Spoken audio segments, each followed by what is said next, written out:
Okay, praise Lord. കരമടുത്ത് ദൈവത്തിന് നന്ദി പറഞ്ഞേ. Praise Lord. എന്നെ കർത്താവ് നമ്മെ അനുഗ്രഹിക്കട്ടെ. ഈ ഉപവാസ പ്രാർത്ഥനയിലേക്ക് ദൈവം നമ്മളെ അവിടുന്ന് കൂട്ടി വരുത്തുവാൻ ഇടയായി തീർന്നു.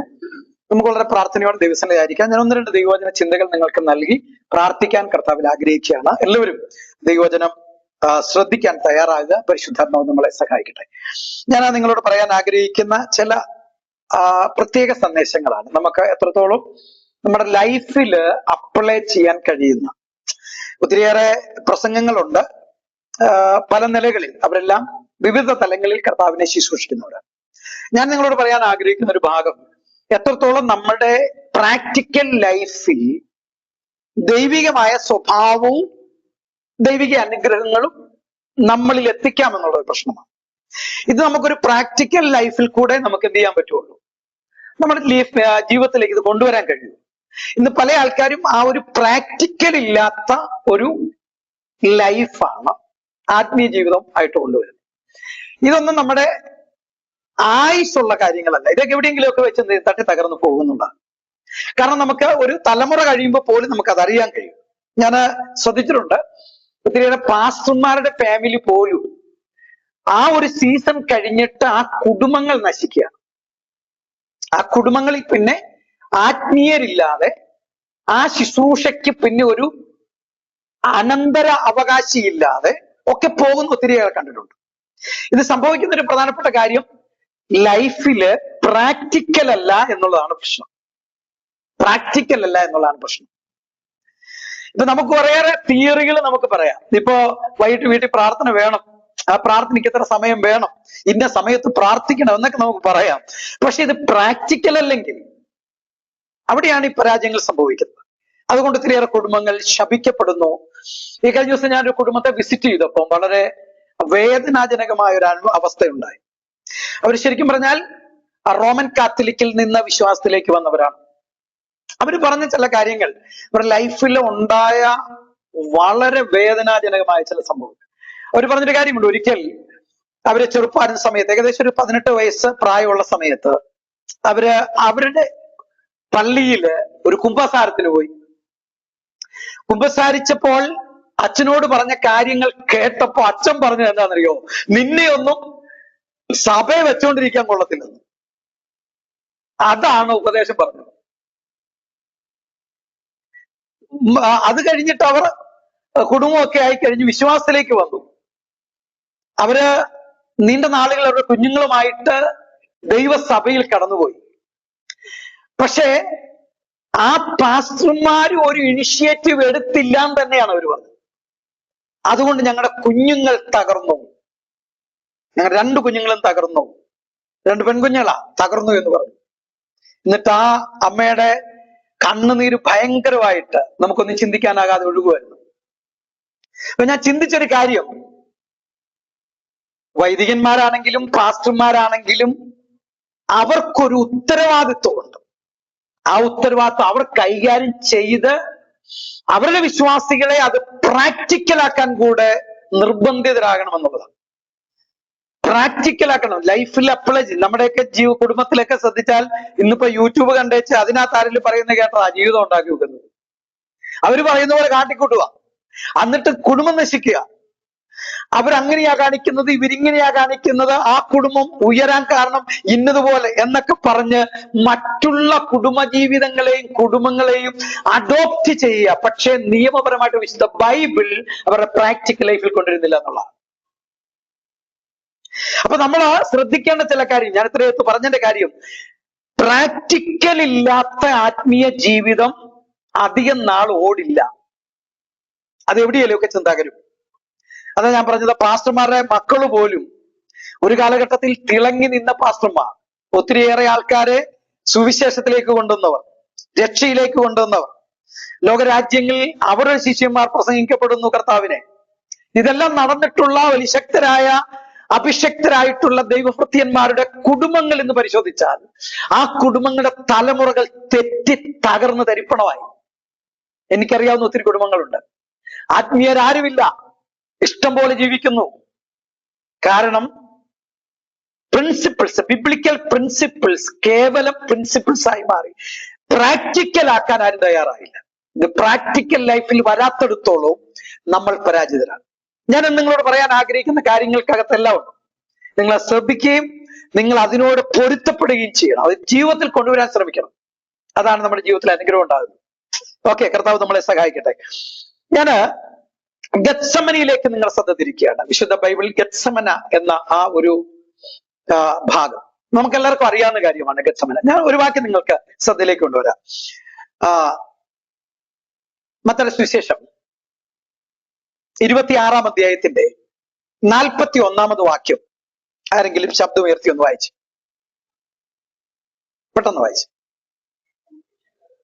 പരീക്ഷയിൽ അകപ്പെടാതിരിപ്പാൻ ഉണർന്നിരുന്ന് പ്രാർത്ഥിപ്പി, ആത്മാവ് ഒരുക്കമുള്ളത് ജഡമോ ബലഹീനമത്രേ എന്ന് പറഞ്ഞു. ദൈവത്തിന് സ്തോത്രം. ഇന്ന് പകൽക്കാലം ഗത്സമനിയിലെ ഒരു ചെറിയ സന്ദേശമാണ് നമ്മൾ കേട്ടത്. യേശു ഗത്സമനിയിൽ തന്റെ അന്ത്യ സമയങ്ങൾ അടുത്തു വരുന്ന തൊട്ട് മണിക്കൂറുകൾക്ക് പുറകിൽ ഗത്സമനിയിൽ യേശു പ്രാർത്ഥിക്കാൻ പോകുന്ന ഒരു പിക്ചറാണ്. യേശു അവിടെ ചെന്ന് പ്രാർത്ഥിക്കാൻ കടന്നു പോകുമ്പോൾ ആ ഗത്സമനിയിൽ യേശു പ്രസ്താവിച്ച ഒരു വലിയ പ്രസ്താവനയാണത്. ആ പ്രസ്താവന ഇങ്ങനെയാണ്: പരീക്ഷയിൽ അകപ്പെടാതിരിപ്പാൻ ഉണർന്നിരുന്ന് പ്രാർത്ഥിപ്പിൻ, ആത്മാവോ ഒരുക്കമുള്ളത് ജഡമോ ബലഹീനം എന്ന് പറഞ്ഞു. ഇതാണ് ആ പ്രസ്താവന. ഇനി ഒത്തിരിയേറെ കാര്യങ്ങൾ യേശു അതിനകത്ത് ചെയ്യുന്നുണ്ട്. ഇനി നിങ്ങൾ ശ്രദ്ധിക്കേണ്ട കാര്യം, യേശു എന്ന് പറയുന്ന ആള് നമുക്ക് എല്ലാവർക്കും അറിയാം, അല്ലെ? ലോകരക്ഷിതാവായി സ്വർഗീയ മഹിമകളെ വെടിഞ്ഞ് താണവേഷമെടുത്ത് വേഷത്തിൽ മനുഷ്യനായി മനുഷ്യരുടെ സകല പാപങ്ങൾക്കും വേണ്ടി ഭൂമിയിൽ അവതരിച്ച ക്രിസ്തുവാണ്. യേശു നമുക്ക് മുമ്പിലെ ശക്തമായ മാതൃകയാണ്.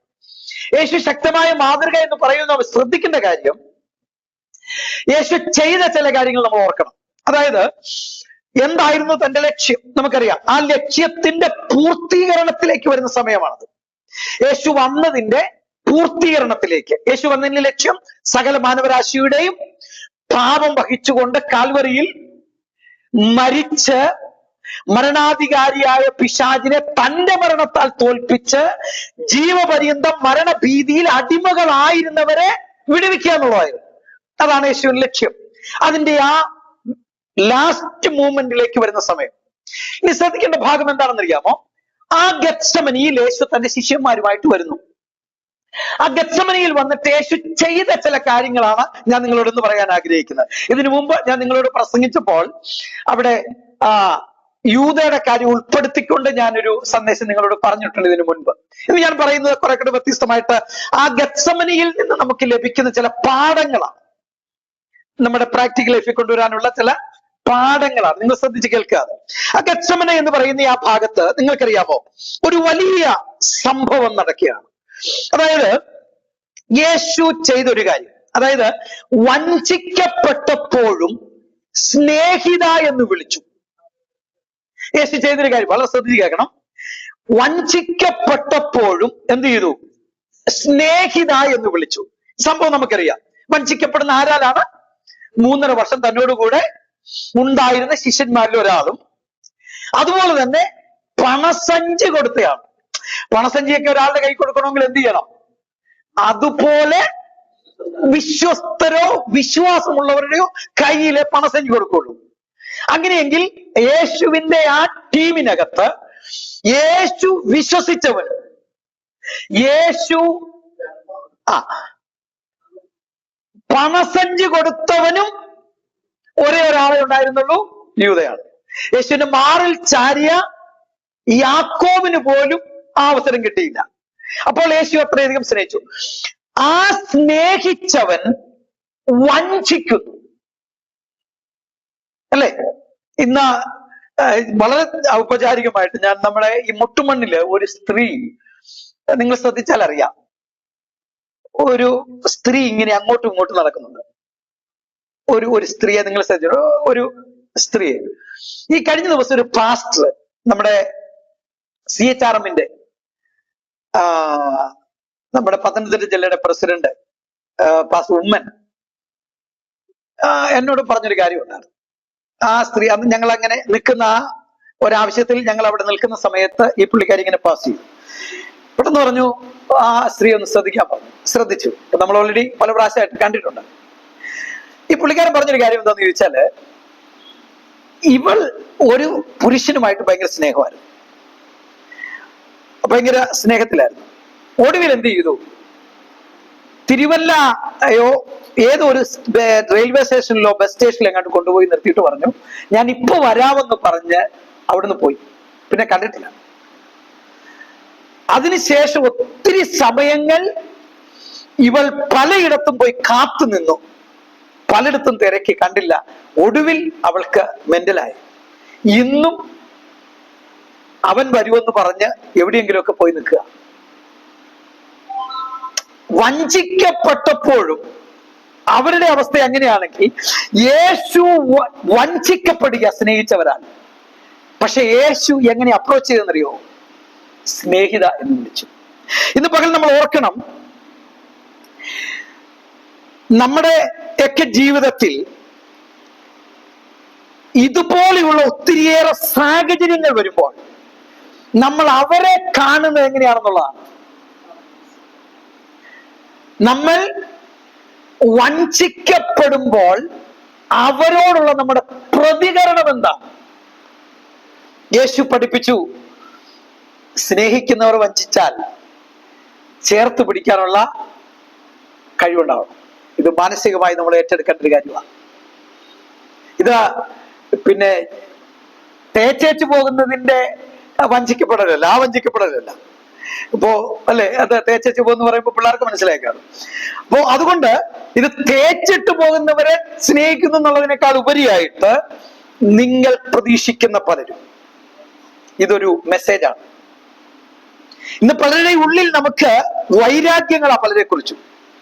അവർ അങ്ങനെ കാണിച്ചു, അവരിങ്ങനെ ചെയ്തു, അവർ അത് കാണിച്ചു, ഇത് കാണിച്ചു, ഇതൊക്കെ നമുക്ക് പ്രശ്നങ്ങളാണ്. പക്ഷേ യേശുവിന്റെ മാതൃക പിന്തുടരണം.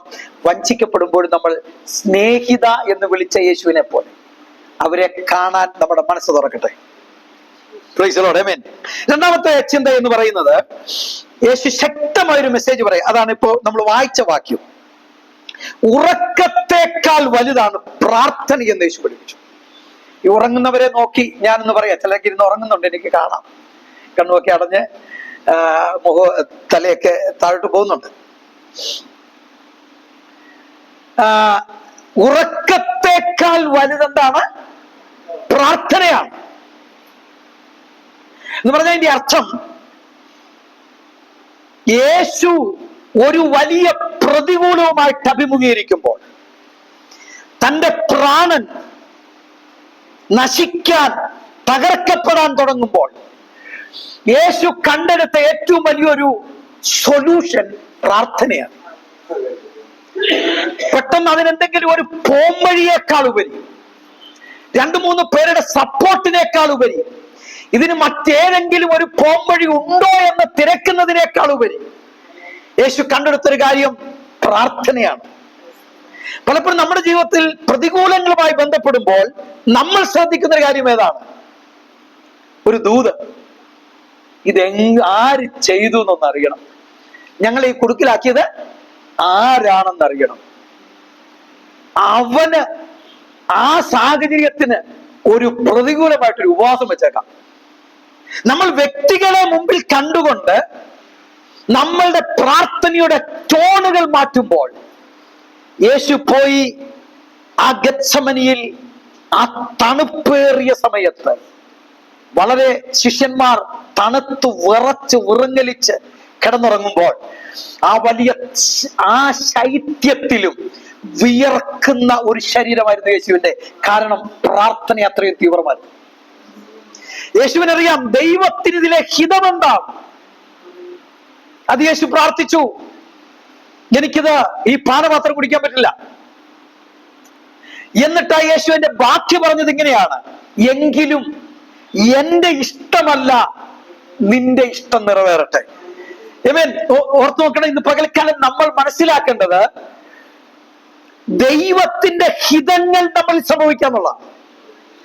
പ്രതികൂലങ്ങൾ നമുക്ക് മുമ്പിൽ വരുമ്പോൾ ആ പ്രതികൂലങ്ങളിലെ ദൈവത്തിന്റെ ഇഷ്ടം എന്താണ്? നമുക്കറിയാം, യേശു സ്വയം മരണത്തിന് ഏൽപ്പിച്ചു കൊടുത്തപ്പോൾ ഒരു ലോകം വിടുവിക്കപ്പെട്ടു, ഒരു വലിയ ജനത വിടുവിക്കപ്പെട്ടു.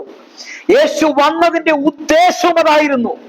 അത് ചെയ്യാൻ യേശു സമർപ്പിക്കപ്പെട്ടു. ആ പ്രതികൂലം അങ്ങനെ അവസാനിച്ചു. പക്ഷേ മൂന്നാം നാൾ മരണത്തെയും മരണാധികാരിയെയും എന്നേക്കുമായി തോൽപ്പിച്ചുകൊണ്ട് കർത്താവായ യേശു ഉയർത്തെഴുന്നേറ്റു. ആമേൻ. അതായിരുന്നു അതിന്റെ സക്സസ്. അപ്പോൾ നമുക്കുണ്ടാകുന്ന പ്രതികൂലങ്ങളിൽ നമ്മൾ പ്രാർത്ഥനയ്ക്കും ദൈവഹിതത്തിനും ഇമ്പോർട്ടൻസ് കൊടുക്കണം. ആ പ്രതികൂലങ്ങൾ എങ്ങനെയെങ്കിലും പ്രാർത്ഥിച്ച് മാറ്റുക എന്നുള്ളതല്ല. ഞാൻ ഒരു സ്റ്റോറി നേരത്തെ കേട്ടിട്ടുണ്ട്. ആ സ്റ്റോറി ഇങ്ങനെ, നമുക്കറിയാവുന്ന പോലെ രാമേശ്വരത്തുള്ള പാമ്പൻ പാലം. ഈ പാലം ഒരു പ്രത്യേകതയുണ്ട്. ബ്രിട്ടീഷുകാരുടെ കാലഘട്ടങ്ങളിൽ അത് പണിയുമ്പോൾ അത് കപ്പൽ വരുന്ന സമയത്ത് അതിന്റെ ഒരു ഭാഗം ഉയർത്തി കൊടുക്കാൻ പറ്റും. ഈ പാൽ ഉയർത്തി കൊടുക്കാൻ പറ്റും. അത് കപ്പൽ വരുമ്പോൾ ഉയർത്തി കൊടുക്കുമ്പോൾ കപ്പൽ ഈസി ആയിട്ട് അതുവഴി പാസ് ചെയ്യും. അതുപോലെ ട്രെയിൻ വരുന്ന സമയത്ത് ഈ പാലം താഴ്ത്തി കൊടുക്കും, ട്രെയിൻ സുഗമമായിട്ട് യാത്ര ചെയ്യും. ഈ രണ്ട് ഉപയോഗമുണ്ട് ആ പാലത്തിന്. അങ്ങനെയുള്ള ആ പാലം ഒരു ദിവസം ഒരു വലിയ സംഭവം നടക്കുക. അന്നവിടെ ആ പാലം ഉയർത്തുകയും താഴ്ത്തുകയും ചെയ്യുന്ന മിഷൻ ഓപ്പറേറ്റ് ചെയ്യുന്നത് ഒരു ചെറുപ്പക്കാരനാണ്. അന്ന് അദ്ദേഹം ഇങ്ങനെ ഇത് ഓപ്പറേറ്റ് ചെയ്യുന്ന സമയത്ത് ഒരു ട്രെയിൻ വരുന്നു, പാലം ഉയർന്നു നിൽക്കുകയാണ്. ഒരു കപ്പൽ വന്ന് പോയതേ ഉള്ളൂ. ട്രെയിനിന്റെ ചൂളം തന്റെ ചെവിയിൽ മുഴങ്ങി. അതിവേഗം ഈ മിഷൻ പരക്കകത്ത് കയറി മാനുവലായിട്ട് അദ്ദേഹം ആ ചക്രം കറക്കുകയാണ്. അങ്ങനെ ക്രമേണ അത് താഴ്ന്നുകൊണ്ടിരിക്കുന്നു. ആ സമയത്ത് തന്റെ മകൻ, തന്റെ വളരെ ചെറുപ്പമായിട്ടുള്ള ഒരു കുഞ്ഞ്, തനിക്കുള്ള ഉച്ചഭക്ഷണവുമായിട്ട് കടന്നു വരികയാണ്. കടന്നു വന്നപ്പോൾ രണ്ട് റൂമിലായിട്ടിരിക്കുന്ന ഈ മിഷൻ, ഒരു റൂമിൽ നിന്നുകൊണ്ട് ഇദ്ദേഹം ഈ പാലം താഴ്ത്തിക്കൊണ്ടിരിക്കുകയാണ്, മിഷൻ കറക്കിക്കൊണ്ടിരിക്കുകയാണ്. ഈ കുഞ്ഞു വന്ന് അപ്പനെ കാണാത്തത് കൊണ്ട് അദ്ദേഹം ഇങ്ങനെ പരിധി തിരക്കി നടക്കുമ്പോൾ ഒരു മിഷൻ പരിയിലേക്ക്, റൂമിലേക്ക് ഈ കൊച്ച് കടന്നു ചെല്ലുന്നു. അപ്പോൾ മിഷൻ കറങ്ങിക്കൊണ്ടിരിക്കുന്നു. ഇവൻ ഇതിനെക്കുറിച്ച് വലിയ ഗ്രാഹ്യമില്ല. ഇവൻ താൻ എങ്ങനെയോ തന്റെ കൈ അതിലകപ്പെട്ടു. അകപ്പെടുന്ന സമയത്ത് ഈ മിഷൻ കറങ്ങിക്കൊണ്ടിരിക്കുന്നു, കൈ അകത്തേക്ക് കയറിക്കൊണ്ടിരിക്കുന്നു. പെട്ടെന്ന് വലിയ ശബ്ദത്തിൽ പപ്പ എന്ന് ഈ കുഞ്ഞു വിളിച്ചു. അപ്പൻ ഈ ശബ്ദം കേട്ടു. കേട്ട നിമിഷത്തിൽ പെട്ടെന്ന് തനിക്ക് തോന്നി തന്റെ മകന്റെ ശബ്ദമാണല്ലോ, എവിടെയോ അപകടത്തിലാണ്. ആ സമയത്ത് മകനെ രക്ഷിക്കാൻ ഓടിയാൽ ട്രെയിൻ വന്ന് 100 കണക്കിന് ആൾക്കാർ ആ നദിയിൽ വീണ് മരിക്കും. മകനെ രക്ഷിച്ചാൽ 100 കണക്കിന് ആൾക്കാർ മരിക്കുന്നു. 100 കണക്കിന് ആൾക്കാരെ രക്ഷിച്ചാൽ തന്റെ മകൻ മരിക്കുന്നു. ഒരല്പസമയം താൻ നിശബ്ദനായി നിന്നു. എന്ത് ചെയ്യണം? വളരെ പെട്ടെന്നൊരു തീരുമാനമെടുത്തു. തന്റെ മകൻ മരിച്ചാലും ഇവരെ രക്ഷിക്കുക. വളരെ പെട്ടെന്ന് തന്നെ ആഞ്ഞു കറക്കി. ആ കറക്കലിന്റെ ശബ്ദത്തിൽ വലിയ ശബ്ദം അടുത്ത മുറിയിൽ നിന്ന് കേൾക്കാം. തന്റെ കുഞ്ഞിന്റെ നിലവിളിയാണ്. അവസാനം ആ ശബ്ദം നിലച്ചു. ട്രെയിൻ ചൂളമടിച്ച് ആ പാലം വഴി കടന്നുപോയി. ഓടിച്ചെല്ലുമ്പോൾ തന്റെ മകൻ ആ മിഷ്യനകത്തൂടെ കയറി ഇറങ്ങി തന്റെ മൃതശരീരം ചതഞ്ഞരഞ്ഞ് കിടക്കുന്ന കാണാം. വളരെ വേദനയുണ്ടായി. ഞാൻ ഈ കഥ പറഞ്ഞു എന്തിനാന്ന് ചോദിച്ചാൽ, കർത്താവായ യേശു കാൽവറി എന്ന ആ കഠോരമായ ആ വേദന നിറഞ്ഞ ആ സ്ഥലത്ത് നമുക്ക് വേണ്ടി ചതഞ്ഞരയുന്നത് പോലെ മരിച്ചു. ആ സമയത്ത് യേശു നിലവിളിച്ചു. പിതാവ് ചെവി പൊത്തി. കാരണം കോടിക്കണക്കിന് ആൾക്കാർ നരകത്തിലേക്ക് പോകുമ്പോൾ അവരെ രക്ഷിക്കണമെങ്കിൽ ഈ പുത്രൻ മരിച്ചേ മതിയാവും. അവസാനം കാൽവറിയിൽ അത് സംഭവിച്ചു. ഇന്ന് പകൽ ഞാൻ പറഞ്ഞു വരുന്നതിന്റെ ആശയം, യേശു പ്രാർത്ഥനയ്ക്ക് കൊടുത്ത ഇമ്പോർട്ടൻസ് ആണ് തന്റെ ലൈഫിലെ സക്സസ്. ഇന്ന് പ്രതികൂലങ്ങൾ കൂടെ നിങ്ങൾ കടന്നു പോകുമ്പോൾ ഓർക്കേണ്ട ഒരു പ്രധാനപ്പെട്ട വിഷയം, പ്രാർത്ഥനയുമായി സഹകരിക്കണം. നിങ്ങളിൽ ആ പ്രതികൂലത്തിനകത്തുള്ള ദൈവിക പദ്ധതികൾ വെളിപ്പെട്ടു വരും. Praise God. അടുത്ത മറ്റൊന്നെന്ന് പറയുന്നത്, യേശു വ്യക്തിപരമായി സംസാരിക്കുകയാണ്. നമുക്കറിയാം 40-ാമത്തെ വാക്യം, 21-ന്റെ 26-ന്റെ 40-ാം വാക്യം നമുക്ക് വായിക്കുമ്പോൾ അവിടെ ഒരു സന്ദേശം നമുക്ക് ലഭിക്കുന്നുണ്ട്.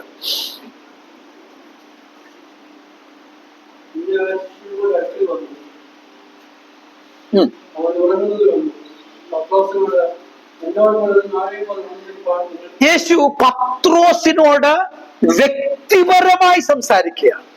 എന്ന് പറഞ്ഞാൽ ഓരോരുത്തരോടും വ്യക്തിപരമായി സംസാരിക്കുന്ന ഒരു ദൈവത്തെ നമുക്ക് കാണാം.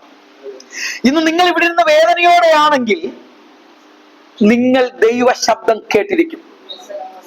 അതിനൊരു പക്ഷേ നിങ്ങൾക്കൊരു പ്രവാചകന്റെ ആവശ്യമൊന്നും വരില്ല, ഒരു പക്ഷെ ഒരു പ്രസംഗത്തിന്റെ ആവശ്യമൊന്നും വരില്ല, ഒരു പക്ഷെ ഒരു കൂട്ടം നിങ്ങൾക്കൊപ്പം വേണമെന്ന് വരില്ല. നിങ്ങൾ ദൈവവുമായിട്ട് വ്യക്തിപരമായ ഒരു ബന്ധം സ്ഥാപിക്കുന്നവരാണെങ്കിൽ നിങ്ങളുടെ അരികിലേക്ക് ആ പ്രാണനാഥൻ നേരിട്ട് വന്ന് സംസാരിക്കും. ഇന്ന് പകൽ നിങ്ങൾ വിശ്വസിക്കുന്ന എത്ര പേരുണ്ട്?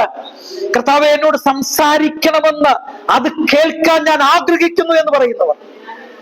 എനിക്ക് വ്യക്തിപരമായി ദൈവത്തിന്റെ ഒരു എക്സ്പീരിയൻസ്, ദൈവശബ്ദം കേൾക്കുന്ന ഒരു അനുഭവം എനിക്ക് വേണമെന്ന് ആഗ്രഹിക്കുന്ന എത്ര പേരുണ്ട്? ഇന്ന് നിങ്ങൾ ഏത് പ്രതികൂലത്തിലാണെങ്കിലും അവിടെ ഇറങ്ങി വരാൻ പ്രാപ്തനായ ഒരു ദൈവമുണ്ട്. ഇന്ന് നിങ്ങൾ വ്യക്തിപരമായി ദൈവശബ്ദം കേൾക്കും. ദൈവത്തിന് സ്തോത്രം. ഹല്ലേലൂയ, ഹല്ലേലൂയ, പ്രൈസ് ഗോഡ്, ആമേൻ, ഹല്ലേലൂയ. ഓക്കേ, മറ്റൊന്നെന്ന് പറയുന്നത്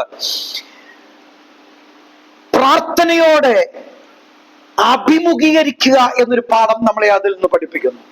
ഏത് പ്രശ്നത്തെയും നമ്മൾ പ്രാർത്ഥനയോടെ അഭിമുഖീകരിക്കുക, പ്രാർത്ഥനയോടെ അഭിമുഖീകരിക്കുക.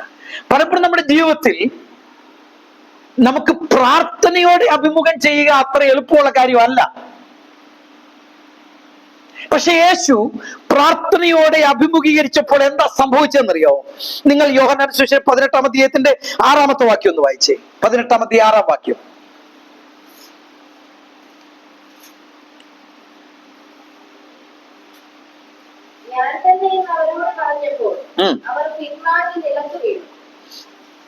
യേശുവിനെ പിടിക്കാൻ വന്ന പട്ടാളക്കാരെ നോക്കി യേശു ചോദിച്ച ചോദ്യമുണ്ട്, നിങ്ങൾ ആരെ തിരയുന്നു? യഥാർത്ഥത്തിൽ യൂദയുടെ ആവശ്യം ഇവിടെ ഉണ്ടായിരുന്നോ? ഇല്ല. യൂദ ഒറ്റിക്കൊടുത്തത് കൊണ്ടാണോ യേശു കുരിശിൽ മരിച്ചത്? അല്ല. യേശു മരിക്കാൻ വേണ്ടി വന്നയാളാ.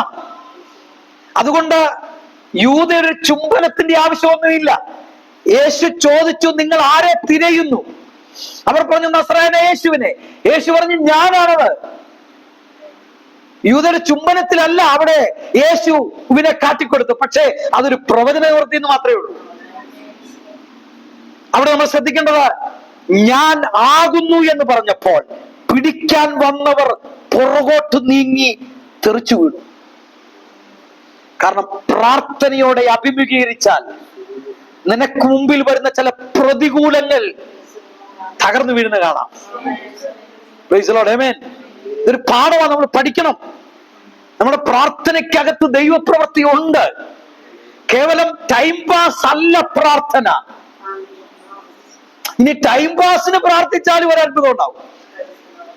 പ്രാർത്ഥനയ്ക്ക് പ്രാർത്ഥനയുടേതായ ഒരു വലിയ ശക്തിയുണ്ട്. പ്രാർത്ഥനയ്ക്ക് പ്രാർത്ഥനയുടെ ഒരു വലിയ ശക്തിയുണ്ട്. ഇന്ന് പകൽ നമ്മൾ വിശ്വസിക്കണം. വെറുതെ പ്രാർത്ഥിച്ചാൽ പോലും അതിനകത്തൊരു അത്ഭുതമുണ്ട്.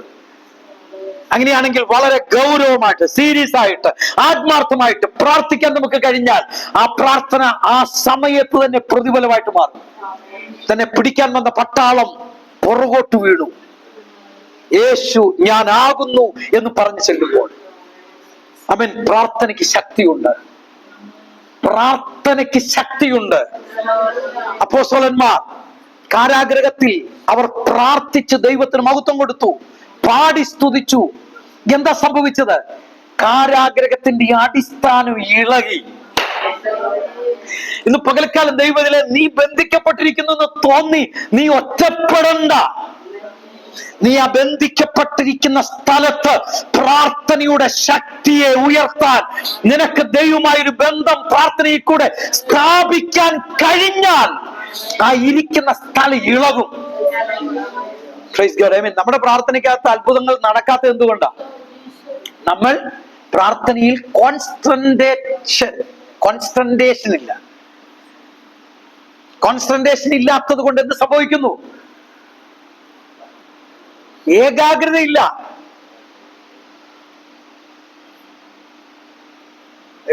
പ്രാർത്ഥിക്കാനിരിക്കുമ്പോഴത്തേക്കും നമ്മുടെ മൈൻഡ് വേറെയാ. നമ്മൾ അവിടെ നോക്കുന്നു, ഇവിടെ നോക്കുന്നു, അത് ചെയ്യുന്നു, ഇടയ്ക്ക് അടുക്കളയിൽ പോകുന്നു, ഇടയ്ക്ക് ആരെങ്കിലും വന്നാൽ അവരോട് സംസാരിക്കുന്നു, ഇടയ്ക്ക് ഫോൺ എടുത്ത് നോക്കുന്നു. പ്രാർത്ഥനയിൽ നമ്മൾ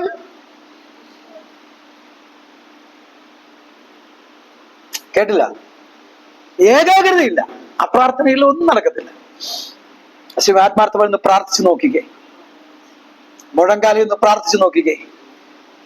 കംപ്ലീറ്റ് കാര്യങ്ങൾ മാറ്റി വെച്ചിട്ട് ഒരു 10 മിനിറ്റ് പ്രാർത്ഥിക്കാൻ നിങ്ങൾ സമയം കണ്ടെത്തിക്കേ, അത്ഭുതങ്ങൾ കാണാം. Price the Lord. ഞാൻ നേരത്തെ സൂചിപ്പിച്ചിട്ടുള്ള കാര്യം ഒന്നുകൂടെ പറയുക. ഒരു ദൈവദാസൻ ഒരു വീട്ടിൽ ചെന്നു. ഞങ്ങളുടെ ഹൈറേഞ്ചിൽ നടന്നൊരു സംഭവം. അവരുടെ ബന്ധുവാണ്. അന്ന് അദ്ദേഹം അവിടെ താമസിക്കുക. അദ്ദേഹം വൈകിട്ട് കുളിക കഴിഞ്ഞ് പ്രാർത്ഥിക്കാൻ തന്റെ മുറിയിലിരിക്കുക.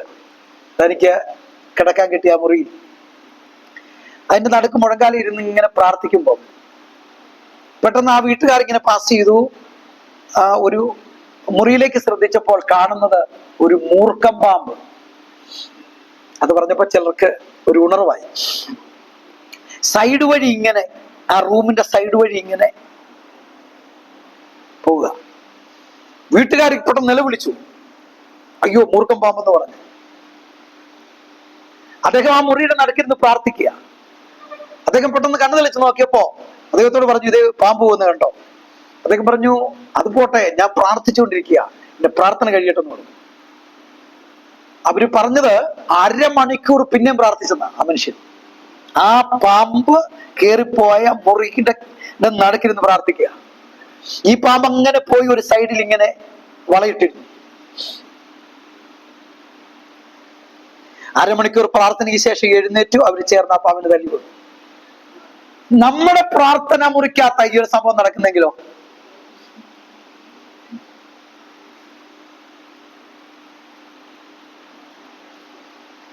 പിന്നെ അവിടെ നടക്കുന്ന സംഭവത്തെ കുറിച്ച് നമുക്ക് ഊഹിക്കാൻ പറ്റുകയല്ല. പിന്നെ എന്താ അവിടെ നടക്കുന്നതെന്ന്. വേണമെങ്കിൽ അന്ന് ആ പുള്ളി അല്ലെങ്കിൽ നമ്മളാണെങ്കിൽ അന്ന് അവിടുന്ന് താമസം മാറും. പിന്നെ ഞാൻ എന്നാ ഞാൻ അത്യാവശ്യമുണ്ട്, എനിക്ക് പോകണം, അതുകൊണ്ട് എന്നെ വീട്ടിൽ നിന്ന് വിളിക്കുന്നുണ്ടെന്നും പറഞ്ഞ് അടുത്ത വണ്ടി കയറി നമ്മൾ നമ്മുടെ വീട്ടിൽ പോകും. പ്രൈസ് ഗോഡ്, ആമേൻ. ഇന്ന് പകൽക്കാലം പ്രാർത്ഥനയുടെ ഏകാഗ്രത ഭയങ്കരമാണ്. സോദരം കേട്ടില്ല? പ്രാർത്ഥനയിൽ ഭയങ്കര പവറാണ്. പ്രവചനത്തെ ഒന്നുമല്ല ബേസ് ചെയ്യുന്നത്, പ്രാർത്ഥനയാണ്. പ്രൈസ് ദി ലോർഡ്, ഹല്ലേലൂയ, ആമേൻ. അപ്പോ പ്രാർത്ഥിച്ച ആ ശക്തി, ആ യേശുവിൽ പ്രാർത്ഥനയുടെ ശക്തി ഉണ്ടാക്കിയെടുത്ത അത്ഭുതം തന്നെ പിടിക്കാൻ വന്നവർ പുറകോട്ട് മറിഞ്ഞു. Price the Lord. അടുത്ത ഭാഗം യേശുവിന്റെ വലിയൊരു ലോകത്തോടുള്ള ഭയങ്കര സന്ദേശമാണ്. വാൾ ഉറയിലിടുക. ഗെത്സമനിയിൽ നടന്ന സംഭവം. യേശു പറഞ്ഞു വാൾ ഉറയിലിടുക. എന്തായിരുന്നു സംഭവം? യേശുവിനെ പിടിക്കാൻ വന്ന പട്ടാളക്കാരിൽ ഒരുത്തന്റെ വാളെടുത്ത് പത്രോസ് വെട്ടി. കഴുത്തിന് വെട്ടി കൊണ്ടത് കാതിനായിരുന്നു. എന്താ സംഭവിച്ചേ? അന്നവിടെ നിയമപരമായിട്ടാണെങ്കിൽ കാതിന് പകരം കാത്. ന്യായപ്രമാണം പറയുന്നത് ഒരുത്തന്റെ കാതറത്താൽ അറുത്തവന്റെ കാതെടുക്കുമ്പോൾ പ്രശ്നം തീർന്നു. ഒരുത്തന്റെ കണ്ണ് ചൂഴ്ന്നാൽ ആ ചൂഴ്ന്നവന്റെ കണ്ണ് ചൂഴ്ന്നാൽ പ്രശ്നം തീർന്നു. ഒരുത്തന്റെ കൈ വെട്ടിയാൽ മറ്റവന്റെ കൈ വെട്ടിയാൽ പ്രശ്നം തീർന്നു. ഇതാണ് നിയമം. കണ്ണിന് പകരം കണ്ണ്, കാതിന് പകരം കാത്, കൈക്ക് പകരം കൈ. ഇതാ ന്യായപ്രമാണം. അന്ന് സംഭവിക്കുന്ന പത്രോസിന്റെ കാത് പോവുക. പക്ഷെങ്കിൽ യേശു ആ ന്യായപ്രമാണ നിയമത്തിന് മധ്യസ്ഥനായി നിന്നുകൊണ്ട് യേശു ആ കാതെടുത്ത് മൽക്കോസ് എന്ന് പറയുന്ന ആ പട്ടാളക്കാരന്റെ കാത് അവിടെ പിടിപ്പിച്ചു. എന്നിട്ട് യേശു ലോകത്തോട് വിളിച്ചു പറഞ്ഞു, പത്രോസിനോട് ഉൾപ്പെടെ, വാൾ ഉറയിലിടുക. ഒന്നും വാളുകൊണ്ട് പരിഹരിക്കാൻ കഴിയില്ല. ഇതൊരു വലിയ സന്ദേശമല്ലേ ലോകത്തോട്? വാൾ ഉറയിലിടുക. എന്നിട്ട് യേശു പറഞ്ഞു, എന്താണ്? വാളെടുക്കുന്നവനെല്ലാം വാളാൽ നശിക്കും. Praise the Lord. ഇന്ന് വഴക്ക് പിടിക്കുന്നവരെല്ലാം വഴക്കാൽ നശിക്കും. പ്രശ്നമുണ്ടാക്കുന്നവരെല്ലാം പ്രശ്നത്താൽ നശിക്കും. ഇന്ന് നിങ്ങളോടും കർത്താവ് പറഞ്ഞൊരു കാര്യമാണ്, സമാധാനം ഉണ്ടാക്കട്ടെ. നിങ്ങളെ കർത്താവ് വിളിച്ചിരിക്കുന്നത് സമാധാനം ഉണ്ടാക്കാൻ. ഒരാൾ പറയുന്നതിന് മറുപടി പറഞ്ഞല്ല പ്രശ്നം പരിഹരിക്കേണ്ടത്. ഒരാൾ എതിർത്താൽ എതിർത്തല്ല പ്രശ്നം പരിഹരിക്കേണ്ടത്. അടിച്ചാൽ അടിച്ചല്ല പ്രശ്നം പരിഹരിക്കേണ്ടത്. കുടിക്കാൻ വെള്ളം തന്നില്ലെങ്കിൽ പിന്നൊരവസരത്തിൽ വെള്ളം കൊടുക്കാൻ അവസരം കിട്ടിയിട്ടും നീ അങ്ങനെ തന്നെ എന്നോട് ഇതല്ലേ ചെയ്തത്, നീ അനുഭവിച്ചോ എന്ന് പറയുന്നതല്ല നമ്മുടെ മേൽ വ്യാപരിക്കുന്ന ദൈവിക അഭിഷേകം. സ്വതന്ത്രം കേട്ടില്ല. വാളെടുക്കുന്നവൻ വാളാൽ നശിക്കും.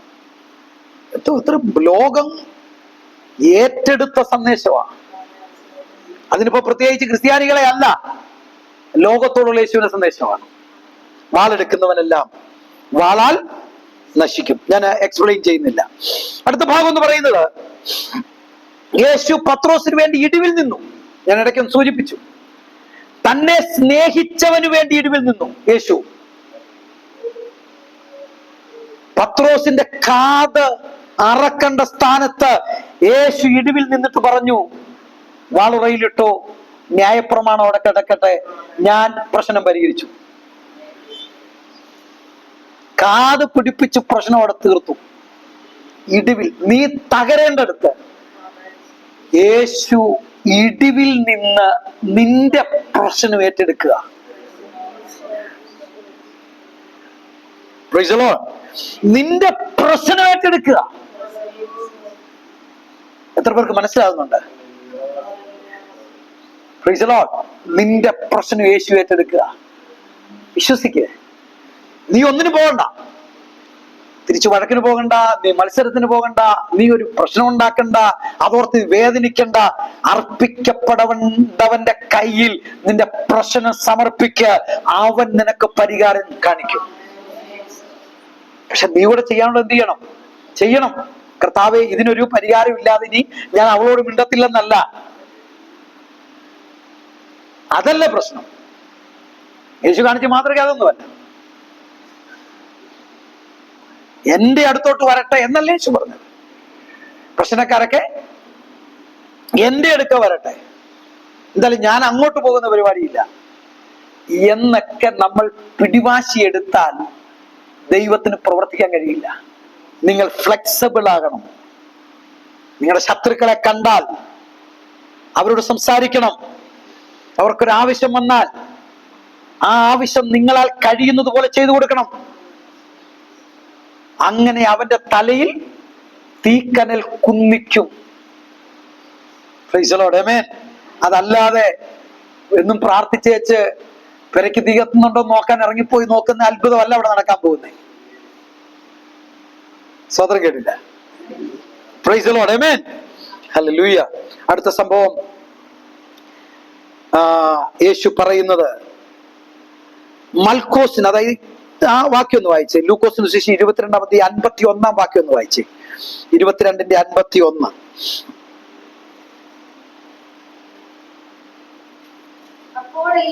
അപ്പോൾ യേശു ഇത്രയ്ക്കു വിടുവീൻ എന്ന് പറഞ്ഞു. അവന്റെ കാത് തൊട്ട് സൗഖ്യമാക്കി. ആ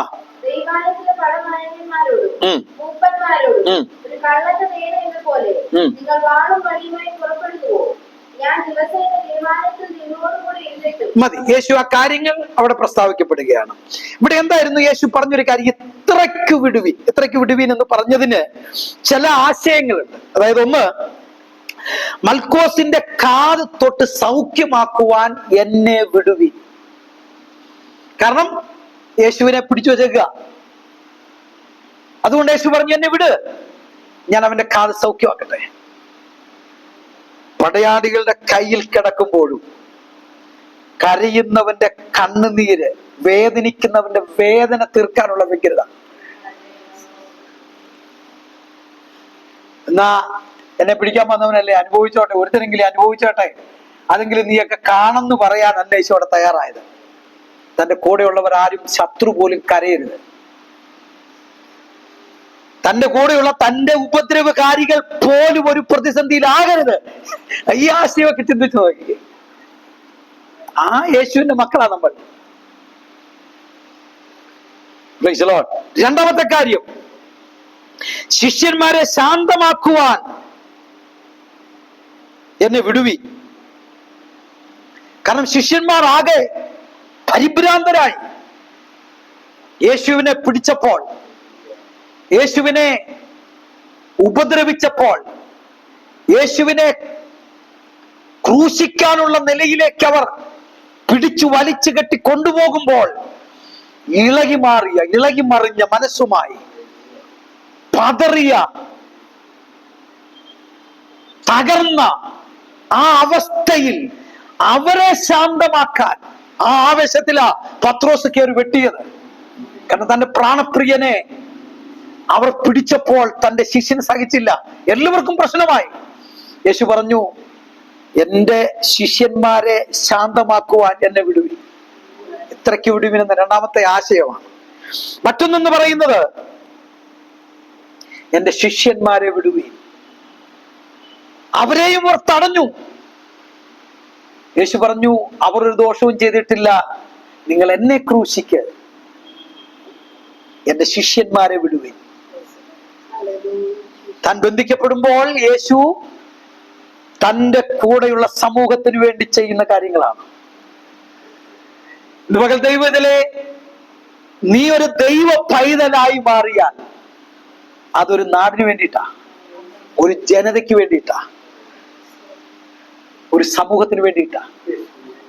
നിനക്ക് ഒത്തിരിയേറെ കാര്യങ്ങൾ ദൈവനാമത്തിൽ ചെയ്ത് പൂർത്തിയാക്കാനുണ്ടെന്ന് ഓർക്കണം. അല്ലാതെ ഒരു കസേരയ്ക്കും ഒരു സ്ഥാനമാനത്തിനും ഏതെങ്കിലുമൊക്കെ ഒരു പദവിക്കും വേണ്ടി അല്ല ആത്മീയം. ഇതൊരു ശുശ്രൂഷയാണ്. നിന്നിൽ കൂടെ ഒത്തിരി ആൾക്കാർ വിടുവിക്കപ്പെടാനുണ്ട്. ഒരു പക്ഷെ ആ സ്ഥാനത്ത് നീ ഉരുകേണ്ടി വരും, നീ തകരേണ്ടി വരും. അപ്പോഴൊക്കെ നിന്നെ ആശ്രയിച്ചു നിൽക്കുന്ന ജനത്തിന്റെ മേൽ ആ വലിയ വിടുതൽ നടന്നുകൊണ്ടിരിക്കണം. ഇതാണ് ശരിയായ നേതാവ്. അല്ലാതെ നേതാവിനെ പിടിക്കുമ്പോ നേതാവ് അവിടുന്ന് മുങ്ങിയിട്ട് പിന്നെ അണികൾ തല്ലുമേടിക്കുകയല്ല. ഇന്നത്തെ പല നേതാക്കന്മാരും എന്താ അല്ലേ, വലിയ നമുക്കറിയാം നേതാക്കന്മാർ ഭയങ്കര മുമ്പിലൊക്കെ വന്ന് അടിയേറും വരുമ്പോഴത്തേക്ക് എന്ത് ചെയ്യും, ഇവരവിടുന്ന് മുങ്ങി ഉറച്ചപ്പോക്ക, പിന്നെ അണികൾ തല്ലുമേടിക്കുക. മറ്റു നേതാക്കന്മാരൊക്കെ അവരുടെ ചേംബറുകളിൽ വളരെ സുഖത്തോടെ കാലും വെച്ചിരുന്ന് ചിരിക്കുമ്പോൾ അണികൾ തല്ലുമടിക്കുന്ന ആ ഒരു നേതാവല്ല ക്രിസ്തു. എന്നെ നിങ്ങൾ പിടിക്ക്, എന്റെ ശിഷ്യന്മാരെ ഫ്രീ ആക്ക്. ഇതാണ് നമ്മുടെ നേതാവിന്റെ ഗുണം. ഇന്ന് പകൽ ആമേൻ, പരിശുദ്ധാത്മാവ് നമ്മളെ അനുഗ്രഹിക്കുക. എല്ലാവരും ഒന്ന് എഴുന്നേറ്റ് നിന്നേ. ഈ കേട്ട വചനം നമ്മുടെ ലൈഫിൽ എത്രത്തോളം സ്വാധീനിക്കുന്നുണ്ടെന്ന് നോക്ക്. നമ്മളെ പരിശുദ്ധാത്മാവ് ഇന്ന് പകൽ ഒന്ന് സ്പർശിക്കാൻ, ദൈവികമായ ഒരു വിടുതൽ നമുക്ക് അനുഭവമാകുവാൻ, ആ ഗത്സമനിയിലെ ആ നല്ല ആശയങ്ങൾ നമുക്ക് വലിയ വിടുതലായി മാറട്ടെ. അതിലേക്ക് നമ്മുടെ ശ്രദ്ധ തിരിക്കാം, അതിലേക്ക് നമ്മളെ സമർപ്പിക്കാം. ഇന്ന് പകൽക്കാലം വലിയൊരു കണ്ണുകളെ അടച്ച്, കർത്താവേ, ഞാനൊരു നല്ല ശിഷ്യനായി മാറുവാൻ, നല്ലൊരു പ്രാർത്ഥന അന്തരീക്ഷമുള്ള ഒരു വ്യക്തിയായി മാറുവാൻ എന്നെ സഹായിക്കണമേ. പലപ്പോഴും എന്റെ പ്രാർത്ഥനയിൽ അലസതകളാണ്. എനിക്ക് ഏകാഗ്രതയോടെ പ്രാർത്ഥിക്കാൻ എനിക്ക് കഴിയുന്നില്ല. എനിക്ക് വേണ്ടും പോലെ ദൈവത്തെ സ്തുതിപ്പാൻ പലപ്പോഴും കഴിയുന്നില്ല. കേവലം ഒരു വിശ്വാസിയെ പോലെ ഞാൻ ജീവിക്കുകയാണ്. അതിനപ്പുറമായി ഇന്ന് പകൽക്കാലം ഞാൻ ചിലത് നേടിയെടുക്കാൻ അവിടുന്ന് എനിക്ക് കൃപ നൽകണമേ. ദൈവങ്ങൾ സമർപ്പിക്കാം. കർത്താവേ, യേശുവിന്റെ നാമത്തിൽ ഈ മെസ്സേജ് കേട്ട സകല പ്രിയപ്പെട്ടവരെയും യേശുവിന്റെ നാമത്തിൽ അനുഗ്രഹിച്ച് പ്രാർത്ഥിക്കുന്നു. ദൈവശക്തിയാൽ അവർ നിറയപ്പെടട്ടെ. ഈ കേട്ട സന്ദേശങ്ങൾ മുഴുവനും ജീവിതത്തിൽ, ഞങ്ങളുടെ പ്രാക്ടിക്കൽ ലൈഫിൽ അത് അപ്ലൈ ചെയ്യുവാൻ സഹായിക്കണമേ. തികഞ്ഞൊരു ദൈവ പൈതലായി ജീവിപ്പാൻ, ദൈവഹിതം പോലെ ദൈവത്തിന് ഇഷ്ടമുള്ളൊരു പൈതലായി ജീവിപ്പാൻ അടിയങ്ങൾക്ക് കൃപ നൽകണമേ. യേശുവിന്റെ നാമത്തിൽ ആമേൻ, ആമേൻ ആമേൻ.